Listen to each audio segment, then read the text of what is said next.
Hello बच्चों, देखिए आज हम लोग पढ़ेंगे लिंग संलग्न लक्षणों की वंशागति। लिंग संलग्न लक्षणों की वंशागति को पढ़ने से पहले हम लोग पढ़ेंगे लिंग निर्धारण क्या होता है। लिंग निर्धारण, डिटरमाइनेशन ऑफ सेक्स, लिंग निर्धारण क्या होता है। ये भी 10वीं और 12वीं दोनों का कॉमन चैप्टर है, इसलिए इसको भी बच्चे ध्यान से समझने का प्रयास करेंगे, 10वीं के भी और 12वीं के बच्चे। तो हम आपको बताने जा रहे हैं लिंग निर्धारण। लिंग निर्धारण क्या है? क्योंकि मानव की फिजियोलॉजी पढ़ना है, हम लोग पढ़ेंगे मानव का लिंग निर्धारण, लेकिन इंटर में लिंग का निर्धारण मानव का भी पढ़ना है, कीट का भी पढ़ना है और पक्षियों में भी पढ़ना है। लेकिन यहाँ पर हम जो लिंग का जो निर्धारण जो करेंगे केवल मानव का करेंगे, क्योंकि 10वीं में भी पूछता है मानव में लिंग निर्धारण को रेखांकित चित्रों द्वारा स्पष्ट कीजिए। तो बच्चों बहुत ध्यान दीजिएगा, मानव में गुणसूत्रों की संख्या कितने होता है? अगर देखा जाए मानव में कितने गुणसूत्र होते हैं? 46। इनमें से 46 को 23 जोड़ा करते हैं। कितने जोड़े पाए जाते हैं? 23 जोड़े में पाए जाते हैं। मानव में गुणसूत्रों की संख्या 46 होते हैं, अर्थात 23 जोड़े। जो पुरुष का जो देखा जाए नर या पुरुष का जो गुणसूत्र होता है 22 जोड़े जो होते हैं ऑटोसोम होता है। ऑटोसोम। और 23वां जोड़ा गुणसूत्र क्या होता है? 23वां जोड़ा जो गुणसूत्र होता है वो क्या होता है? हेटेरोसोम होता है। जबकि स्त्री का अगर देखा जाए, स्त्री के 23 जोड़े जो गुणसूत्र होता है क्या होता है? ऑटोसोम होता है। ध्यान दीजिएगा, स्त्री के 23 जोड़े गुणसूत्र सभी ऑटोसोम्स होते हैं, लेकिन पुरुष में अगर देखा जाए तो पुरुष के जो 22 जोड़े जो गुणसूत्र होते हैं वो ऑटोसोम्स होते हैं, और 23वां जोड़ा जो गुणसूत्र होता है वो हेटेरोसोम्स कहलाता है। और पुरुष का 23वां जोड़ा ही लिंग निर्धारण का कार्य करता है। अगर देखा जाए, अगर पुरुष का जो 23वां जोड़ा गुणसूत्र होता है इसको क्या मानेंगे? XY। और स्त्री का भी आपने देखा, स्त्री के 23 जोड़े जो गुणसूत्र होते हैं वो XX होते हैं। ऑटोसोम्स यहाँ पर क्या हो जाएगा? XX। इसका भी ऑटोसोम्स क्या होंगे? XX। लेकिन हेटेरोसोम क्या होगा पुरुष का? XY। 22 जोड़े गुणसूत्र सेम होते हैं, मेल और फीमेल दोनों में कॉमन होते हैं, लेकिन पुरुष का जो 23वां जोड़ा गुणसूत्र होता है XY होता है, हेटेरोसोम होता है, वही लिंग निर्धारण का कार्य करता है। जैसा कि देख रहे हैं क्रॉस कराइए, क्या बनेगा? XX। इसका इसके साथ क्रॉस कराइए X। इसका इसके साथ कराइए तो क्या बनेगा? XY। इसके साथ क्रॉस कराएंगे तो XY। ये दोनों क्या होंगे? पुत्री। ये दोनों क्या है?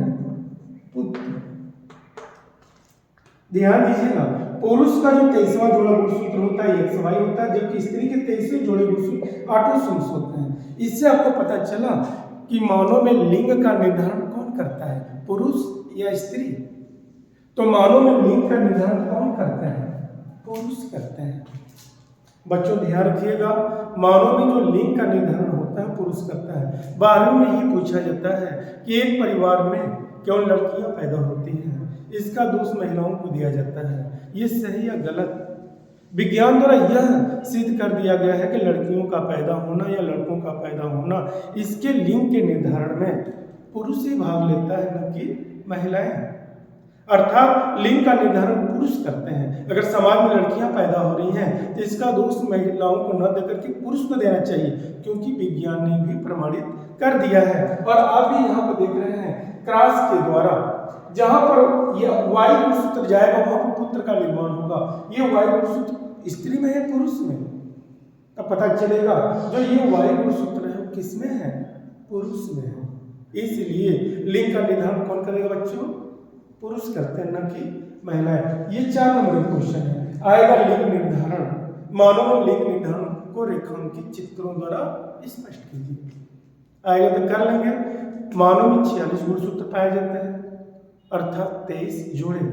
पुरुष में 22 जोड़े गुणसूत्र ऑटोसोम्स, 23वां जोड़ा गुणसूत्र हेटेरोसोम अर्थात एक्स वाई, जबकि 22 जोड़े गुणसूत्र ऑटोसोम्स एक्स एक्स होते हैं। और स्त्री का जो 23 जोड़े गुणसूत्र होते हैं वो ऑटोसोम्स होते हैं, एक्स एक्स होते हैं।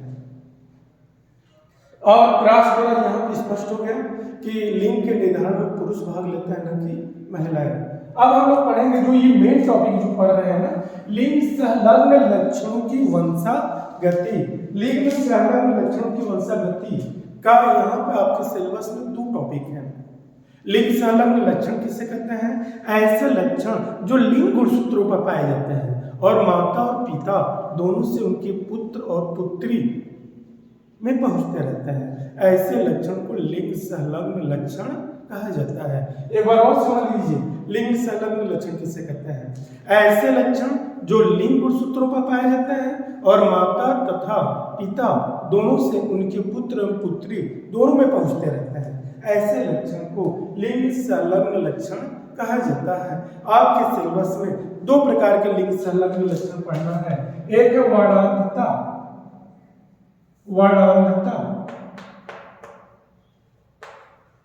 दूसरा है हीमोफीलिया।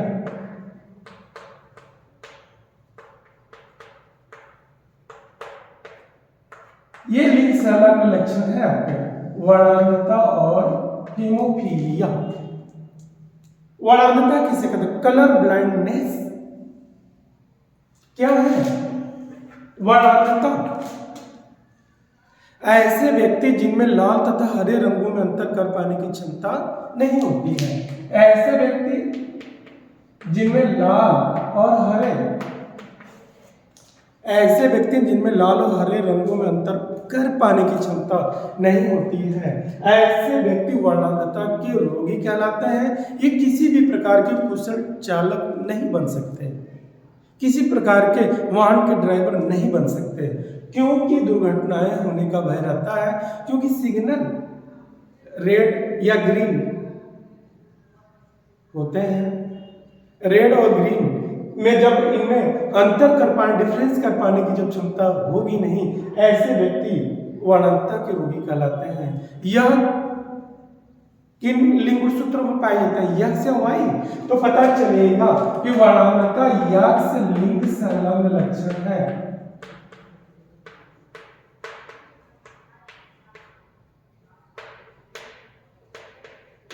ध्यान दीजिएगा, वर्णांधता कैसे लक्षण है? यक्स लिंग संलग्न लक्षण है। और यह यक्स जानते रहिएगा, ये यक्स पुरुष में भी पाए जाते हैं और स्त्री में भी पाए जाते हैं।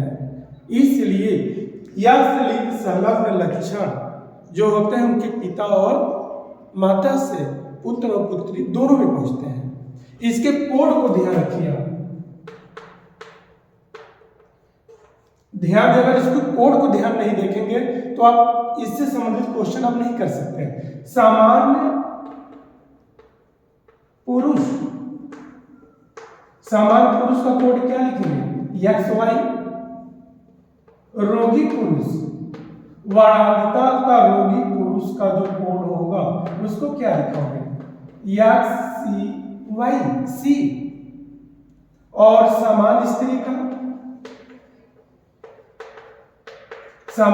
का जो कोड होगा यक्स यक्स होगा। वाहक स्त्री का जो कोड होगा यक्स यक्स होगा। और रोगी स्त्री का जो कोड होगा क्या होगा बच्चों? यक्स सी। स्त्री में 2 यक्स गुणसूत्र पाए जाते हैं। अगर एक यक्स ग्रसित है तो समझिए कि वो वर्णांधता की क्या होगी? वाहक है। अगर दोनों यक्स पर सी लगे हैं समझिए कि वर्णांधता की रोगी है। और एक पर भी इस तरह से सी नहीं लगे तो समझिए वो समान है। 5 कोड हमने बताया। बच्चों ध्यान दीजिएगा, इन 5 कोड को कैसे क्वेश्चन में पूछे जाते हैं बोर्ड के एग्जाम में, इसको ध्यान दीजिएगा। अगर मान लीजिए क्वेश्चन पूछ दिया जाता है कि बताइए एक सामान्य पुरुष का विवाह वर्णांतता की वाहक स्त्री से करा दिया जाए। बच्चों ध्यान दीजिएगा, एक सामान्य पुरुष का विवाह वर्णांतता की वाहक स्त्री से करा दिया जाए तो उनके संतानों में कैसे लक्षण प्राप्त होंगे? अब बताइए, पुरुष क्या है? पुरुष सामान्य है, स्त्री क्या है? वर्णांतता की वाहक है, ये वाहक स्त्री है। अब बताओ समान पुरुष का जो कोड है क्या है? X Y. अब बताओ वाहक स्त्री का जो कोड है क्या है? ये वाहक स्त्री का कोड है एक्स सी एक्स। अब इसका ये क्रॉस कराओ एक्स सी एक्स, फिर इसके साथ कराओगे एक्स, इसका इसके साथ कराओ तो एक्स सी वाई, फिर कराने पर एक्स वाई। ध्यान दीजिएगा, ये क्या होगी? पुत्री है, ये भी क्या है? तो एक्स है, पुत्री। ये कैसे पुत्री होगी? वाहक। ये कैसे पुत्री होगी? सामान्य। जो 2 पुत्रियां होंगी, एक वाहक, क्योंकि एक ग्रसित है एक्स वाहक है, और ये पुत्री में कोई एक्स ग्रसित नहीं, इसलिए वो सामान्य है। ये लड़का क्या होगा?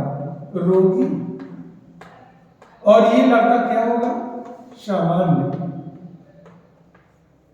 तो आप इसका लक्षण क्या दिखा सकते हैं? इसका रेशियो बताओ। अगर देखा जाए तो 4 संतानों में से 2 संतानें सामान्य हैं, 50%। सामान्य बच्चे कितने होंगे? सामान्य कितने होंगे? 2, एक लड़की है एक लड़का। अब बताओ वाहक कितने होंगे? 1। पुत्री जो होती है इस रोग की वाहक होगी, और रोगी कितने होंगे? बताइए। 1 लड़का, 1 तो क्या है? रोगी। इनके बीच जो अनुपात होगा, कितने का अनुपात देखा जाएगा? 2:1:1। 2 बच्चा जो होंगे वो समान होंगे, एक बच्चा वर्णांतता का वाहक होगी और एक बच्चा वर्णांतता के रोगी होंगे। इस तरह से बोर्ड के एग्जाम में क्वेश्चन पूछे जाते हैं। एक बार और क्वेश्चन को ध्यान से समझिए। एक समान पुरुष का विवाह वर्णांतता की वाहक स्त्री से करा दिया जाता है तो उनके संतानों में कैसे लक्षण दिखाई देंगे? तो समान पुरुष का कोड एक्स वाई और वाहक स्त्री का कोड एक्स एक्स। जब इसका क्रॉस हमने कराते गए तो एक लड़की जो प्राप्त हुई, पुत्री जो प्राप्त हुई, वो वर्णांतता की वाहक थी और एक लड़की सामान्य थी। एक लड़का जो है वर्णांतता का रोगी था और एक लड़का सामान्य। समान बच्चों की संख्या कितनी है? 2। वाहक बच्चों की संख्या 1 और रोगी बच्चों की संख्या कितनी है? 1। इनके बीच 2 संबंध है, 1 संबंध है, 1 का अनुपात पाया जाएगा। अगर कहीं जरा सोचो बच्चों, अगर ये क्वेश्चन कहीं क्वेश्चन चेंज कर दिया जाए। क्वेश्चन सुनिए, एक समान स्त्री का, स्त्री कैसी है? सामान्य। समान स्त्री का विवाह वर्णांतता के रोगी पुरुष से करा दिया जाए तो उनके संतानों में कैसे लक्षण प्राप्त होंगे? आप बताइए। समान स्त्री का विवाह वर्णांतता की वाहक स्त्री से करा दिया जाए तो उनके संतानों में कैसे लक्षण प्राप्त होंगे? अब क्वेश्चन को ध्यान दीजिएगा, क्योंकि वहां पर हमने कोड दिखाए हैं। इन कोड को आप अच्छे ढंग से समझेंगे तभी आप क्वेश्चन को कर पाएंगे। कोड क्या बनाएंगे? स्त्री क्या है? सामान्य। स्त्री कैसी है? समान। समान के लिए कोड क्या लिखोगे? X x. पुरुष कैसा है? रोगी। पुरुष कैसा बच्चों? रोगी। रोगी कोड का क्या दिखाओगे? रोगी का कोड क्या है?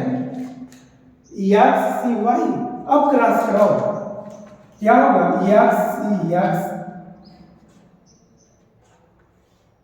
यक्स वाई, यक्स सी यक्स और यक्स वाई, ये और ये जो दोनों पुत्रियां हैं, देखा है ना ब्लैक बोर्ड पर सी सी, जो दोनों पुत्रियां हैं वो क्या है, वाहक है, और जो दोनों पुत्र हैं वो क्या है, सामान्य है।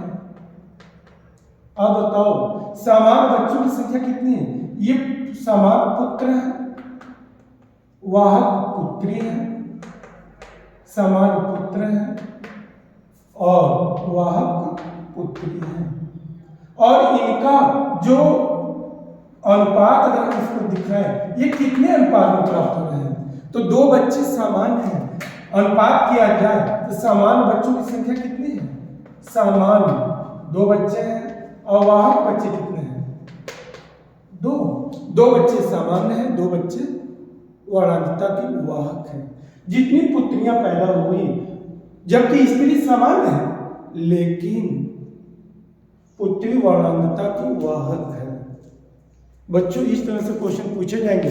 जब तक आपको इन कोड के बारे में जानकारी नहीं होगी कि समान पुरुष का कोड क्या होता है, रोगी पुरुष का कोड क्या होता है, समान स्त्री का कोड क्या होता है, वाहक स्त्री का कोड क्या होता है, रोगी स्त्री का कोड क्या होता है, अगर आपको ये कोड याद है तो कोई भी क्वेश्चन पूछे जाएंगे आप उसको आसानी से कर सकते हैं। इतना समझ में आया।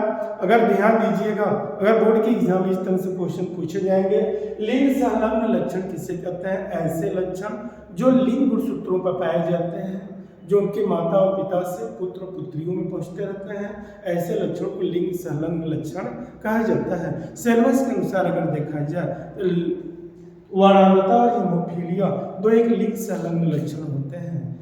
ये यक्ष गुणसूत्रों पर पाए जाते हैं, इसलिए ये पुत्र और पुत्री दोनों में पहुंचते रहते हैं। जैसा कि हमने आपको बताया, वर्णांतता ऐसे व्यक्ति जिनमें लाल और हरे रंगों में अंतर कर पाने की क्षमता नहीं होती है, ऐसे व्यक्ति वर्णांतता के रोगी कहलाते हैं। और ये किसी प्रकार के कुशल ड्राइवर या चालक नहीं बन सकते, क्योंकि सिग्नल जो है लाल और हरे रंग के ही बने होते हैं। और इसका जो कोडिंग होता है उस कोड को हमने दिखाया। अब हम बात करते हैं हीमोफीलिया की। हीमोफीलिया क्या है,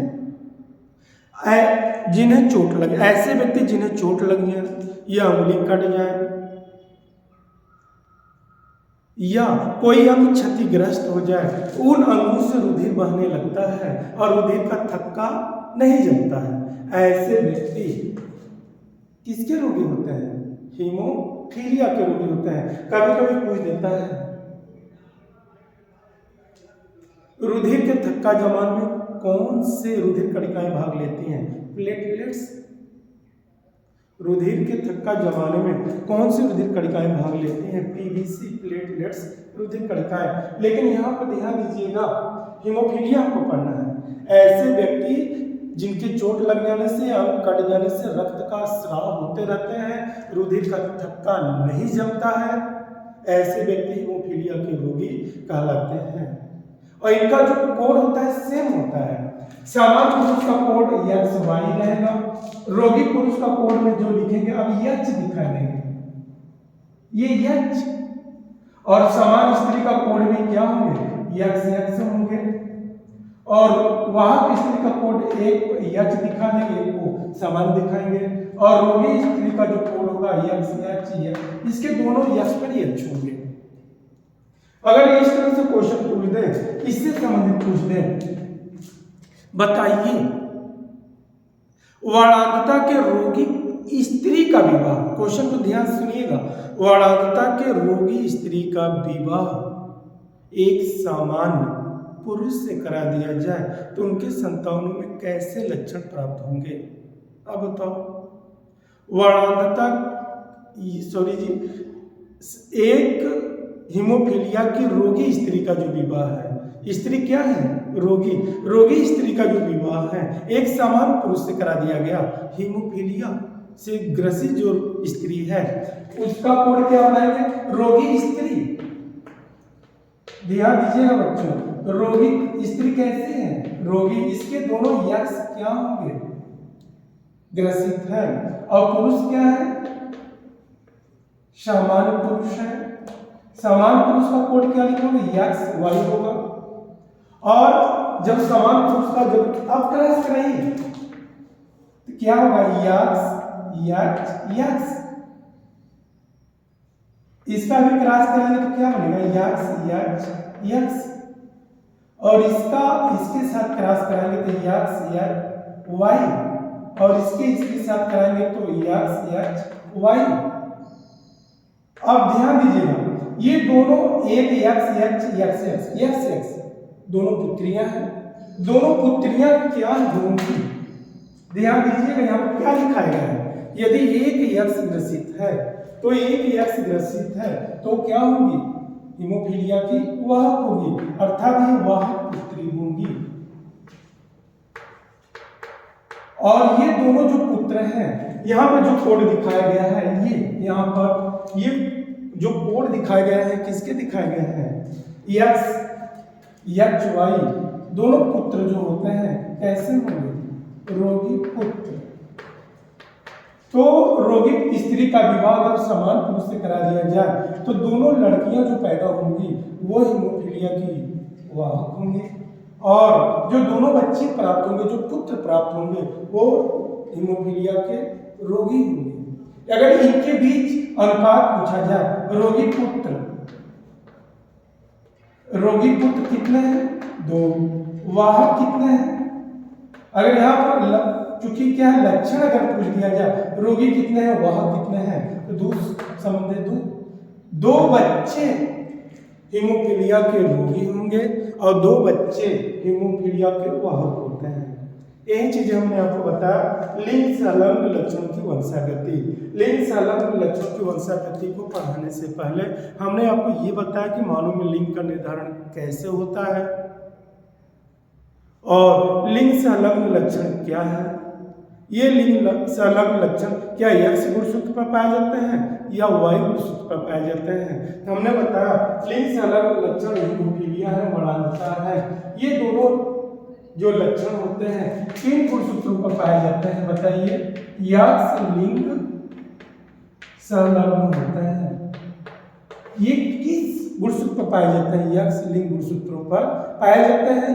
यक्स गुणसूत्र जो होते हैं पुरुष और स्त्री दोनों में होती है, अतः यह बीमारियां माता और पिता से उनके पुत्र पुत्रियों दोनों में पहुंचते रहते हैं। तो बच्चों ये बोर्ड की एग्जाम में क्वेश्चन आते हैं करने के लिए, हाई स्कूल में तो नहीं आते हैं। हाई स्कूल में बस खाली डिफिनीशन आता है और डिफिनीशन आएंगे हाई स्कूल में, और मानव में लिंग का निर्धारण ये हाई स्कूल में आता है, और बाकी जो ये क्वेश्चन हमने बताए, जो कोडिंग हमने बताया, ये 12वीं के बच्चे के लिए भी है। तो बच्चों अभी आपने क्या देखा, ये कक्षा 10 का भी है, कक्षा 12 का भी है टॉपिक, और इसी तरह संबंधित क्वेश्चन ये बोर्ड के एग्जाम में जरूर आते हैं, इसलिए इसको ध्यानपूर्वक घर में पढ़िए और अभ्यास करिए। धन्यवाद।